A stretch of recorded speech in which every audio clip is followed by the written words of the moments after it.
Don't marry him. Those were the last words the old woman whispered to me before she disappeared into the crowd. Till today, I still don't know how she knew my name. And if I had listened to her that day, maybe my life would have been different. My name is Zimora. I grew up in a small town near Enugu. My father was a respected businessman, and in our family, children didn't question their parents, especially daughters.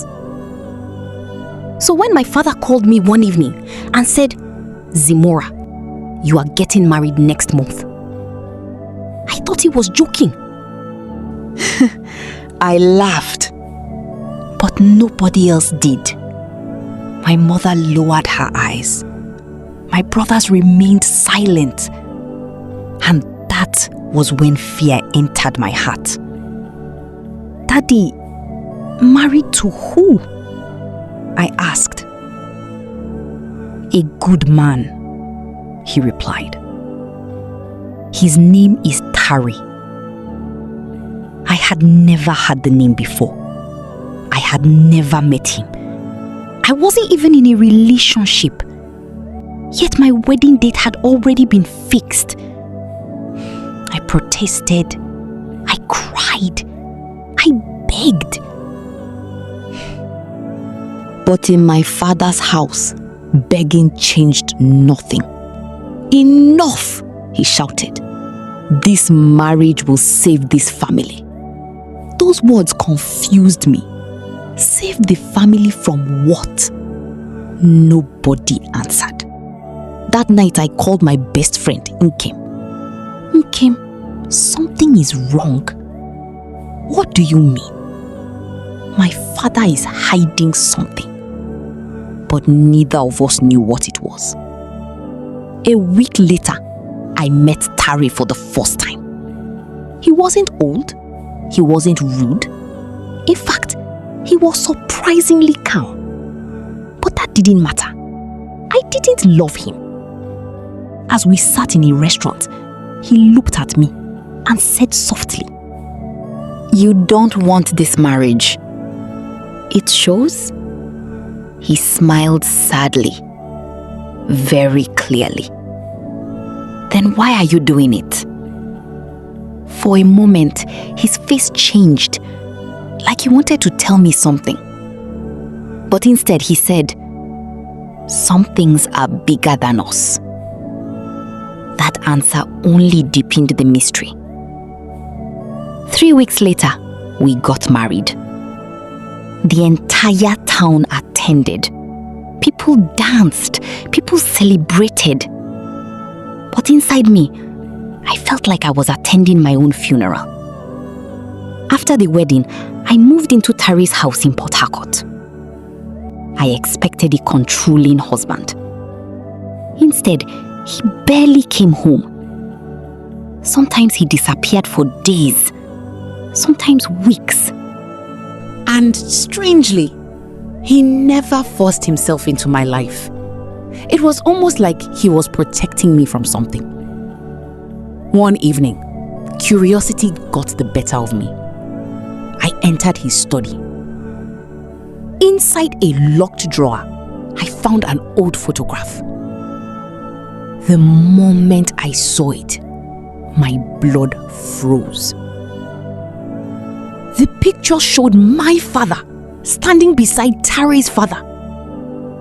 Both men looked much younger, and they looked terrified. Written behind the photo were 4 words. "We made a mistake." My hands shook. What mistake? What connection existed between our families? That night, I confronted Tari. He stared at the photograph for a long time. Then he sighed. "You're asking questions your father should answer. What are you hiding?" "I'm not hiding anything." "Then tell me the truth." His eyes became wet. And that was the first time I saw pain in him. Because if I tell you now, you will hate your family forever. My heart nearly stopped. What kind of secret could be that terrible? Months passed. Then one afternoon, everything changed. My father suddenly suffered a stroke. I rushed back home. While helping my mother arrange some documents, an envelope fell from an old cabinet. It was addressed to my father. The letter was over 25 years old. As I read it, tears filled my eyes. The letter came from a woman named Nena, and the contents shattered everything I believed. 26 years earlier, my father and Tari's father had been involved in a terrible accident. A pregnant woman was hit by their vehicle. She died. But before dying, she gave birth. The baby survived. Neither man reported the accident. Instead, they secretly paid people to bury the truth. My body became cold. Then I saw the next line. The surviving baby was adopted. That baby was Tare. I couldn't breathe. The man I married was the child of the woman my father helped kill. Suddenly, everything started making sense. The photograph, the fear, the forced marriage, my father's strange behavior. I confronted my mother. She broke down immediately. Your father has lived with guilt every day. But why force me to marry him? She began crying harder. Because Tare discovered the truth. I froze. What? 3 years ago? My mind raced. Everything changed again. This meant Tare knew before our marriage. But why didn't he expose them? Why agree to marry me? Nothing made sense anymore. I returned to Port Harcourt, determined to get answers. That night, I placed the letter before him. He looked at it and nodded. I knew this day would come. Why didn't you tell me? Because you were innocent. And the marriage. He sat quietly. Then came the second twist, the biggest one. The marriage was never my idea. What do you mean? It was mine. I stared at him. You forced this marriage? He nodded. I felt betrayed, angry, confused. Why? Then tears appeared in his eyes. Real tears. The kind a grown man tries desperately to hide. My mother didn't die in that accident. My entire body froze. What? She survived. My heart pounded violently. Where is she? He looked away. In a psychiatric home. I couldn't speak. For 26 years, she had lived with severe brain damage caused by the accident. She never fully recovered. Never remembered her family. Never remembered him. And the men responsible simply buried the truth. I felt sick. But why marry me? His voice broke. Because I wanted revenge. Silence. The room became heavy. I wanted your father to feel helpless. I couldn't even blame him. After everything, who wouldn't want revenge? But then he continued. Something happened. What? He smiled weakly. I got to know you.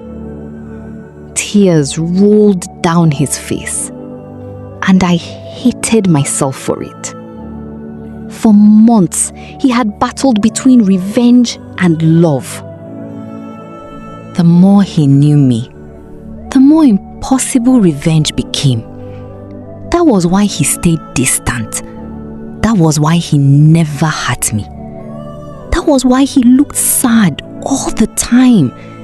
Because he was trapped between justice and love. A few days later, my father recovered enough to speak. Tari and I visited him together. The room was silent. Then my father did something nobody expected. He got down from the hospital bed and knelt. A proud Nigerian elder, kneeling, crying, begging for forgiveness. My mother cried. My brothers cried. Even the nurses stopped to watch. For the first time in 26 years, the truth finally came out. No more lies, no more secrets. Months later, my father sold most of his properties. The money was used to care for Tari's mother and support accident victims through a foundation created in her name. Slowly, healing began.